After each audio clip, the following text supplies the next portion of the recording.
Damian, that was your first outing in Exeter Chiefs jersey since your summer move.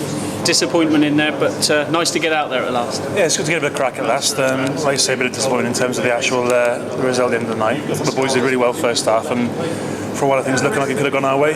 But obviously the second half they kind of ramped up the intensity and the momentum, which took them unfortunately away from us. But yeah, for myself personally, it's good to finally get the shirt on and get out there. For you're one of the rare few that have played in the Heineken Cup. Yeah. You knew what to expect from a side like Clermont, I'd imagine. Yeah, it was very similar to the first couple of games against Frenchies I played in the Heineken Cup. Very fast, and the one thing you don't want to do is give them the momentum which they got in the second half, and you see what can happen come the end of it really.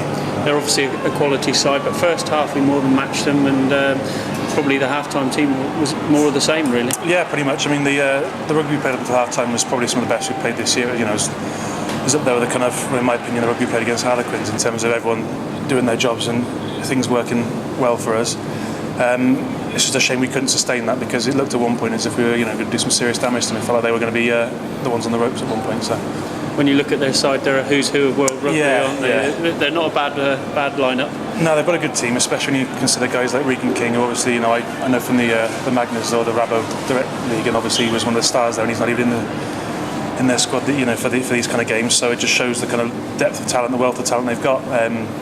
Obviously the money they've got in the French getting them helps or whatever, but Clermont are always going to be a good side because of the set that they've got, the players they've got, and the way they play the game.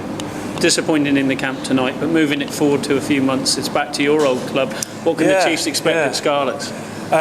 It'll be a typical West Walian welcome, I thought. Nice and rainy in terms of the weather and stuff, and obviously a very, very passionate crowd down there. So it'll be interesting. It'll be one of those games we have to set up in the right frame of mind, which I'm sure the boys will do. And we've just spoken now in the change rooms about making the main thing about these games is making sure we improve and we get better. So obviously there's a few games between now and then, so we'd like to think that by the time it comes around to the Scarlets, we'll be a lot better for these experiences. Last week they lost to Clermont, and today they've lost to Leinster, so they're in a similar position, but they're a decent outfit, Scarlets. They're a good team, yeah. I mean, they're like any team, they've got their weaknesses and their strengths, and it's just our job to obviously expose those weaknesses and keep away from those strengths. That was your first sample of Sandy Park on a full match day. What did you make of it all? Oh, hell of an atmosphere. It was a really good atmosphere. The crowd obviously know about the rugby, and they come to watch a good brand of rugby, which I think the boys were putting on display for them there. It's just nice to have a crowd that that loud behind you. It does make a lot of a difference.